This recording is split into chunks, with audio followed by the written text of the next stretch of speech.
Hola y bienvenidos al canal, El Hijo del Hombre. Este es un canal, en el cual vamos a exponer la vida de Jesús de Nazaret.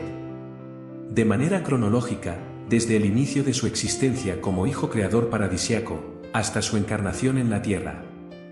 Toda esta información, está sacada, de la saga maravillosa, Caballo de Troya, el libro de Urantia, y mostrada según nuestra interpretación. Esperamos que os guste, y no dudéis en suscribiros, dar un me gusta, y comentad vuestra opinión sobre los episodios. Para que con vuestro apoyo, y entre todos, hagamos un maravilloso trabajo, que sirva para seguir extendiendo el mensaje del Hijo del Hombre. Y antes de empezar el episodio 3, escuchemos unas bellísimas frases de Jesús de Nazaret.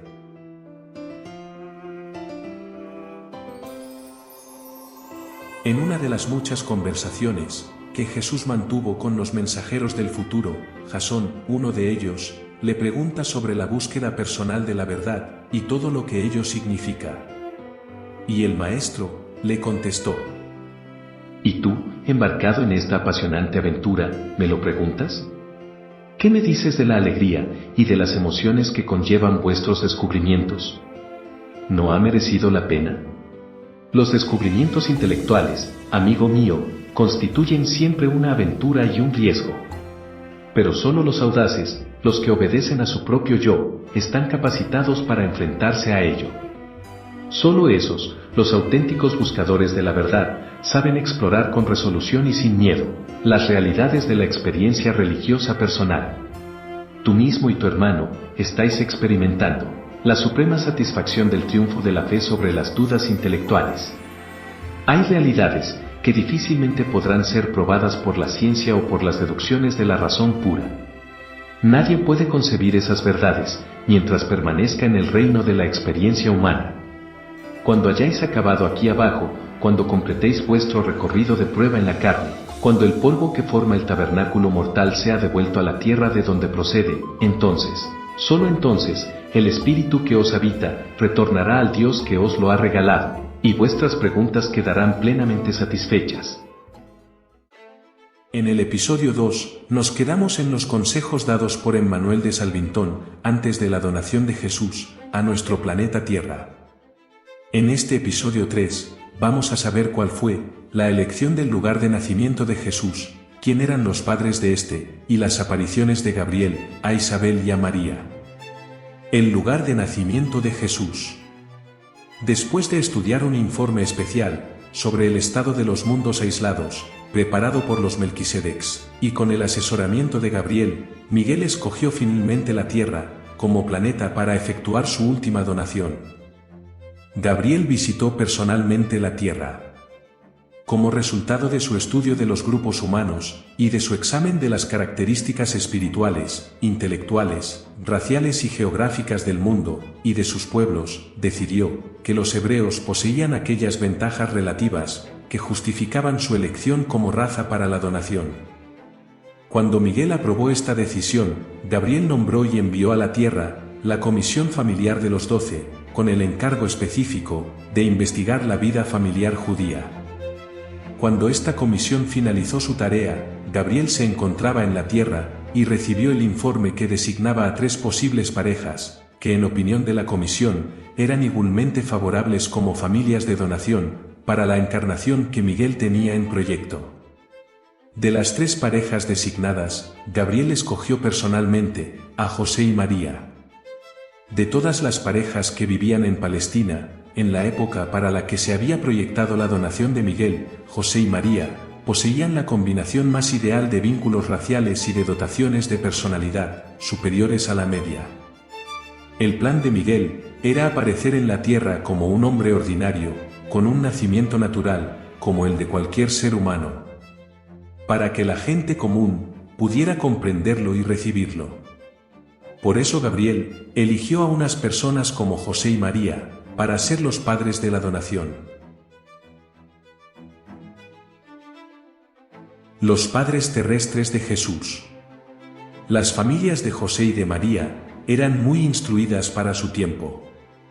José y María poseían una educación que estaba muy por encima del promedio de su época y de su posición social. José era un pensador. María sabía planificar. Era experta en adaptarse y práctica en la ejecución de las tareas inmediatas. José era moreno, con los ojos negros. María era casi rubia, con los ojos verdes almendrados. José y María se casaron en marzo del año -8. Cuando José y María se casaron, José tenía 20 años y María tenía 14. José era un hombre de modales dulces, extremadamente escrupuloso. Fiel en todos los aspectos, respecto a las convicciones y prácticas religiosas del pueblo judío. Hablaba poco, pero pensaba mucho. La penosa condición del pueblo judío entristecía mucho a José. En su juventud, conviviendo con sus 8 hermanos y hermanas, había sido más alegre, pero durante sus primeros años de su vida matrimonial, durante la infancia de Jesús, sufrió periodos de ligero desaliento espiritual. Estas manifestaciones temperamentales se atenuaron considerablemente poco antes de su muerte prematura. Y después de que la situación económica de su familia hubiera mejorado, gracias a su ascenso, desde la categoría de carpintero, a la función de próspero contratista. El temperamento de María era totalmente opuesto al de su marido. Habitualmente alegre, rara vez se encontraba abatida, y poseía un carácter siempre risueño. María se permitía expresar libre y frecuentemente sus sentimientos emocionales, y nunca se vio afligida, hasta después de la muerte súbita de José. Apenas se había recuperado de este golpe, cuando tuvo que enfrentarse con las ansiedades y dudas que despertaron en ella la extraordinaria carrera de su hijo mayor, las cuales se desarrollaban tan rápidamente ante sus ojos asombrados. Pero durante toda esta experiencia insólita, María se mantuvo serena, animosa y bastante juiciosa en sus relaciones con su extraño y poco comprensible hijo mayor, así como con sus hermanos y hermanas. Jesús poseía de su Padre gran parte de su dulzura excepcional y de su maravillosa comprensión benevolente de la naturaleza humana. También poseía de José su estricta educación en los usos de las ceremonias judías y su conocimiento excepcional de las escrituras hebreas. Había heredado de su madre su don de gran educador y su formidable capacidad de justa indignación. También obtuvo de ella un punto de vista más amplio de la vida religiosa y un concepto más liberal de la libertad espiritual personal. En sus reacciones emocionales hacia su entorno, durante su vida adulta, Jesús era en ciertos momentos como su padre, meditativo y piadoso, a veces caracterizado por una tristeza aparente. Pero en la mayoría de los casos, continuaba hacia adelante, a la manera optimista y decidida del carácter de su madre. En conjunto, el temperamento de María tendía a dominar la carrera del Hijo del Hombre, a medida que crecía y avanzaba a grandes pasos hacia su vida de adulto. La aparición de Gabriel a Isabel. El trabajo que Jesús realizó durante su vida en la tierra fue empezado de hecho por Juan el Bautista.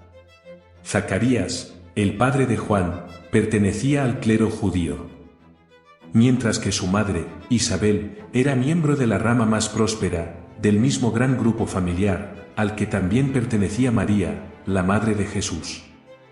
Zacarías e Isabel, aunque estaban casados desde hacía muchos años, no tenían hijos.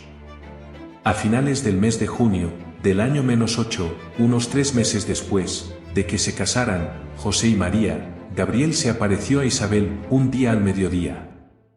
De la misma forma que más tarde hizo conocer su presencia a María. Gabriel dijo: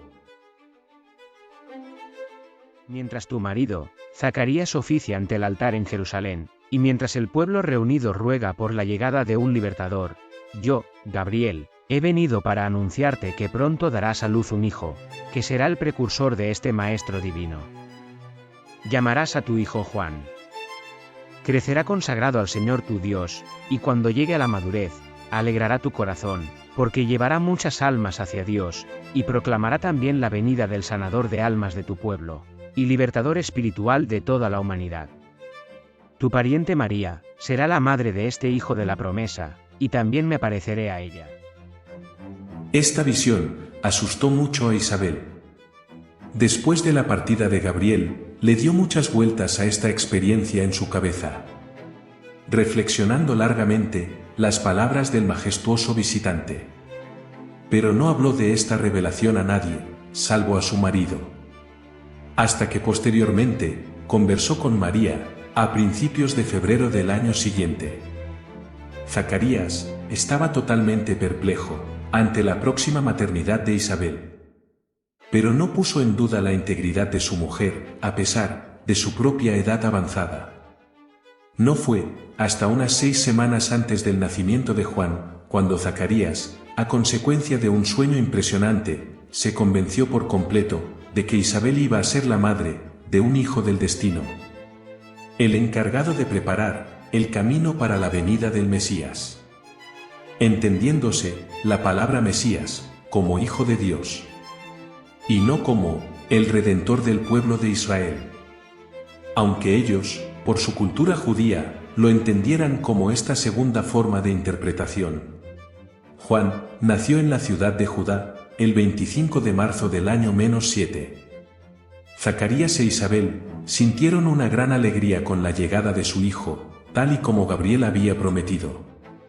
Al 8º día, cuando presentaron al niño para la circuncisión, lo llamaron Juan. Un sobrino de Zacarías ya había partido para Nazaret, llevando el mensaje de Isabel a María, de que su hijo había nacido, y que se llamaría Juan. La anunciación de Gabriel a María.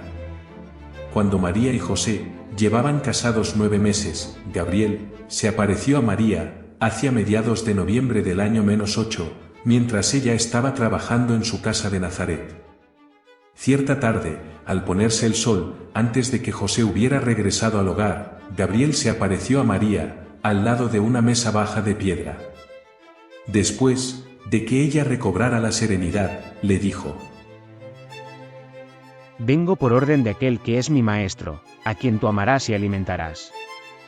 A ti, María, te traigo gratas noticias al anunciarte que tu concepción está ordenada por el cielo, y que cuando llegue el momento, serás la madre de un hijo, lo llamarás Jesús. Y él inaugurará el reino de los cielos en la tierra, y entre los hombres. No menciones esto a nadie, salvo a José y a Isabel, tu pariente, a quien también me he aparecido, y que pronto dará igualmente a luz un hijo cuyo nombre será Juan. Este preparará el camino para el mensaje de liberación que tu hijo proclamará con gran fuerza y profunda convicción a los hombres. No dudes de mi palabra, María, pues este hogar ha sido elegido como morada humana del Hijo del Destino. Mi bendición te acompaña, el poder de los Altísimos te fortalecerá, y el Señor de toda la tierra te protegerá. La anunciación de Gabriel a María tuvo lugar al día siguiente de la concepción de Jesús.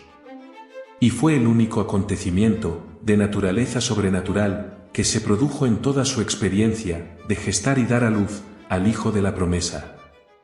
Durante varias semanas, María reflexionó sobre esta visita de manera secreta en su corazón. Cuando estuvo segura de que esperaba un hijo, se atrevió por fin a revelar a su marido estos acontecimientos inusitados. Cuando José escuchó toda la historia, y aunque confiaba plenamente en María, se quedó muy preocupado, y perdió el sueño durante varias noches. Primero, José tuvo dudas sobre la visita de Gabriel. Luego, cuando se persuadió casi por completo de que María había oído realmente la voz, y había contemplado la forma del mensajero divino, se torturó la mente, preguntándose cómo podían suceder tales cosas. ¿Cómo era posible que un descendiente de seres humanos pudiera ser un hijo del destino divino? José no podía conciliar estas ideas contradictorias, hasta que, después de varias semanas de reflexión, tanto él como María llegaron a la conclusión de que habían sido elegidos como padres del Mesías. Aunque los judíos casi no tenían el concepto de que el libertador esperado tuviera que ser de naturaleza divina. Una vez que llegaron a esta conclusión trascendental, María persuadió a José para que la dejara ir a la ciudad de Judá. A 7 kilómetros, en las colinas, al oeste de Jerusalén, para visitar a Isabel. Gabriel había informado a cada una de estas futuras madres de su aparición a la otra. Naturalmente, estaban impacientes por encontrarse, comparar sus experiencias y hablar del futuro probable de sus hijos. María permaneció 3 semanas con su prima lejana.